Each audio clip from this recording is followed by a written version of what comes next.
Good morning, good afternoon, and good evening, everybody. Thank you for tuning in to another Supatease video, and we've got another round of sweeping nerfs and buffs to a lot of specializations in PvP that are going to be coming out on April 26th.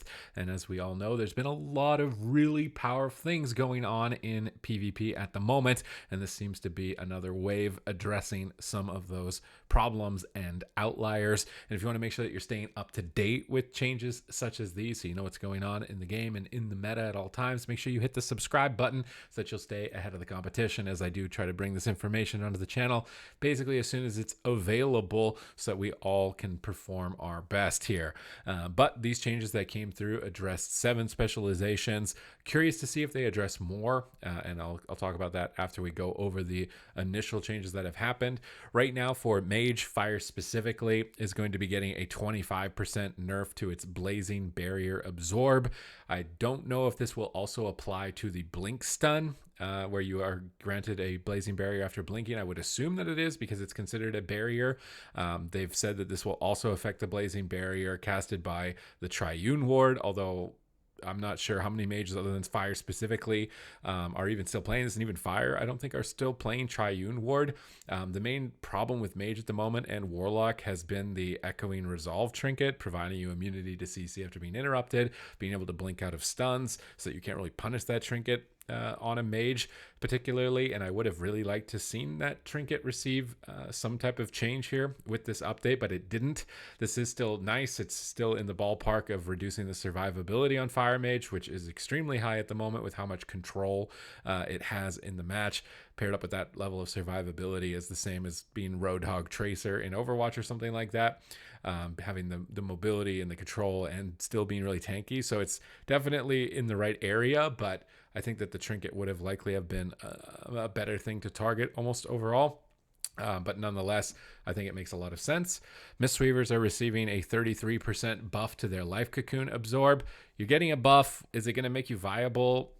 You're still probably just going to be the healer that sits in the back and kind of does as much healing as it can possibly do. Probably not going to die through Life Cocoon anymore since this change, but really for Mistweaver in PvP, it's that you don't contribute much offensively in terms of damage output. Almost every healer in the game can contribute something aggressively, and Mistweaver just does not have anything at the moment of any sort of substance to add into the mix. Mistweaver is a class that I'm hoping gets a touch up here with the next expansion, Dragonflight, and gets kind of fleshed out to more depth than it currently has, at least when it comes to PvP. But nonetheless, at least you're getting a little bit of a buff, a little bit of attention here. Paladin, Holy specifically, is getting some nerfs and buffs. Your Concentration Conduit, which is going to be reducing the duration of fears, it's going to be reduced by half, so you're not going to be kind of getting those really micro fears anymore. It was really tough for fear classes to deal with against Paladin specifically, which is just like a passive. Not sure if you're going to wear this conduit or still wear this conduit after this point, but you may want to keep an eye on it now that it's been nerfed so heavily. Also, your Holy Paladin talents, your honor talents, your Divine Favor is now only going to increase the healing of Flash of Light and Holy Light by 40%, down from 50%.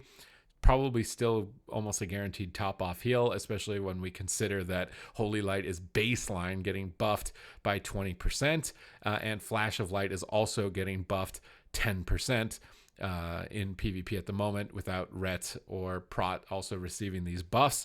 So your consistent healing is going to get a little bit higher. Holy Paladin definitely struggling with things like Demon Hunters and Affliction Warlocks with how much damage they're able to put out. So this will help kind of alleviate your ability to deal with that. Although you're still likely, second contender for best healer in the game at the moment. So this is some pretty big buffs for a position that maybe you're going to be more established in with these changes that are coming for Holy, which is the 2-set tier set bonus is going to only increase the cooldown reduction of your next holy word by 10 seconds when engaged in PvP combat, down from 15 seconds. And then your Miracle Worker PvP talent is now only going to reduce the cooldown of Holy Word Serenity by 10%, down from 20%. So trying to move Holy Priest away from just only being Serenity and just having instant healing overall, and trying to maybe make it so you have to pick your moment when you're going to use that heal rather than just constantly pumping out these massive instant lay on hands, which again I think is the right direction, similar to the Fire Mage. But is it going to be substantial enough? We'll still kind of have to wait to see. Holy Priest, a big benefiter of that Echoing Resolve on mages that it's playing with and warlocks that it's playing with. And if that trinket was addressed, Holy Priest would indirectly be nerfed a bit as well in my mind. So we'll have to wait and see. I like the direction of this change for Holy Priest, but I don't know if it will be enough. Assassination Rogue, likely getting the biggest nerfs of anyone on this, is now that your 4-piece bonus is going to cause your poisons and bleeds to expire 50% faster, down from 100% faster. So a 50% nerf overall to this, and I'm sure we've already experienced this when Assassination press Kidney, Vendetta, Sepsis, and you just melt away. Even through a lot of defensive cooldowns, if not multiple layers of defensive cooldowns, you just kind of melt away. So I think this makes a lot of sense to target this specifically.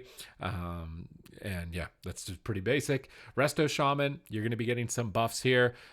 Healing Surge is going to be increased by 25%, or up to 25%, so 10% buff on Healing Surge, and a 20% buff on Healing Wave. So buffing casted heals. I like this direction for healers in PvP, trying to help Resto Shaman with its sustain healing, because that's something that it really lacks. And your set bonus is getting a 10% buff, so your chain heal is going to heal 10% more from that proc bonus from your totems. So overall buffs for Resto Shaman.